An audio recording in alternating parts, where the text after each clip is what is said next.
Hello மக்களே, இந்த வீடியோவில் கடந்த ஒரு மாதமாக எங்கள் ஸ்கூலில் நடந்த சம்மர் கேம்ப், அதாவது sports camp, swimming, cricket and football, இந்த 3 கேமுக்குமே சம்மர் கேம்ப் கண்டக்ட் பண்ணோம்.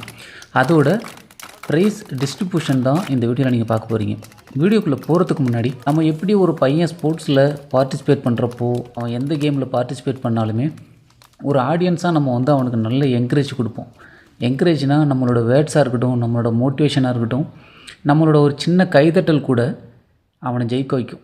ஸோ அந்த மாதிரி ஒரு மைண்ட் செட்டில் தான் உங்ககிட்ட நான் கேட்குறேன். முடிஞ்ச அளவுக்கு நம்ம சேனலில் சப்ஸ்கிரைப் பண்ணுங்கள், சப்போர்ட் பண்ணுங்கள், முடிஞ்ச அளவுக்கு ஃபார்வர்ட் பண்ணுங்கள். நீங்கள் பண்ணுற ஒவ்வொரு சப்ஸ்கிரிப்ஷனுமே அடுத்து நான் என்ன வீடியோ போடலாம், எந்த மாதிரி கண்டென்ட் போடலாம் அப்படின்னு என்னை யோசிக்க வைக்குது. இது எனக்கு புதுசாக இருக்குது.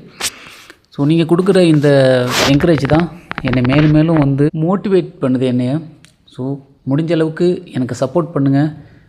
கண்டிப்பாக என்னாலையும் ஒரு பெஸ்ட்டை கொடுக்க முடியும் அப்படின்னு நம்பி முயற்சி பண்ணுறேன். பொதுவாக ஒரு பையன் ஒரு விஷயத்தில் ஆர்வமாக இருக்கான் அப்படின்னா அது எதுவாக இருந்தாலும் சரி, ஏதோ ஒருத்தவங்க மூலமாக அவன் அதில் மோட்டிவேட் ஆகிருப்பான். அவங்கள ஒரு இன்ஸ்பிரேஷனாக எடுத்து தான் அதில் அவன் ஆர்வமாக இருப்பான். அதுபோல் தான் ஸ்போர்ட்ஸும்.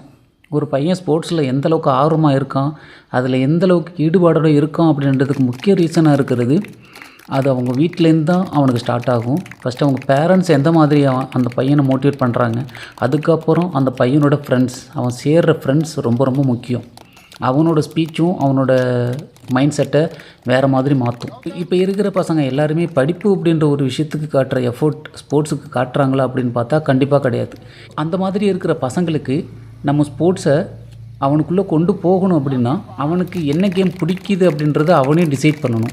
அந்த மாதிரி டிசைட் பண்ணால் தான் அவனை நம்ம சைன் பண்ண முடியும். அப்படி அந்த பையன் ஸ்போர்ட்ஸில் சைன் பண்ணும்போது ஃப்யூச்சரில் பெட்டரான ஒரு பிளேஸுக்கு அவன் போக முடியும். முடிஞ்ச அளவுக்கு பேரண்ட்ஸ் பசங்களை படிப்பில் மட்டும் ஈடுபாடோடு இருக்க சொல்லாமல், முடிஞ்ச அளவுக்கு எந்த கேமில் பையன் இன்ட்ரெஸ்ட்டாக இருக்கணும் அந்த கேமில் பையனை மோட்டிவேட் பண்ணுங்கள், சப்போர்ட் பண்ணுங்கள். பையனுக்கு உங்களோட சப்போர்ட் தான் அவனுக்கு மேலும் மேலும் அந்த கேமில் டெடிக்கேஷனாக இருக்கிறதுக்கு அவனுக்கு என்கரேஜ் பண்ணும். ஸோ முடிஞ்ச அளவுக்கு அவனுக்கு சப்போர்ட் பண்ணுங்கள். எதிர்பார்க்கவே இல்லை இந்த சம்மர் கேம்பில் மேபி மேக்ஸிமம் ஒரு 30-40 பசங்க தான் வருவாங்கன்னு எதிர்பார்த்தோம். பட் பரவாயில்லைங்க, 56 பசங்க வந்திருந்தாங்க. இந்த கேம்பில் பார்ட்டிசிபேட் பண்ண பசங்க எல்லாருமே அண்டர் 14, அண்டர் 15 அந்த ஏஜ் கேட்டகரியில் உள்ளவங்க தான். அந்த பசங்களால் ஒரு ரவுண்டு கூட நார்மலாக ஓடவே முடியல, அவ்வளோவுக்கு டயர்டாகிடுறாங்க. முடிஞ்ச அளவுக்கு பசங்களுக்கு பேரண்ட்ஸ் நீங்கள் சப்போர்ட் பண்ணுங்கள், அவங்கள மோட்டிவேட் பண்ணுங்கள். கண்டிப்பாக அவங்களோட ஃப்யூச்சர் பிரைட்டாக இருக்கும். பசங்களை என்கரேஜ் பண்ணுறதுக்காக தான் அந்த மெடல் அண்ட் சர்டிஃபிகேட்ஸ் எல்லாம் அந்த பசங்களுக்கு கொடுத்தோம். அந்த சர்டிஃபிகேட்டை வாங்கும்போதே சின்ன பசங்களுக்கு அந்த முகத்தில் அவ்வளோ ஹாப்பியாக இருந்துச்சு. அந்த பசங்களுக்கு நீங்கள் வருஷக்கணக்காக கஷ்டப்பட்டு உழைச்சி உங்கள் கழுத்தில் ஒரு மெடல், உங்கள் கையில் ஒரு சர்டிஃபிகேட் உட்காரும்போது உங்களுக்கு ஒரு சந்தோஷம் வரும் பாருங்க, அதுக்கு ஈடேனே இல்லைங்க.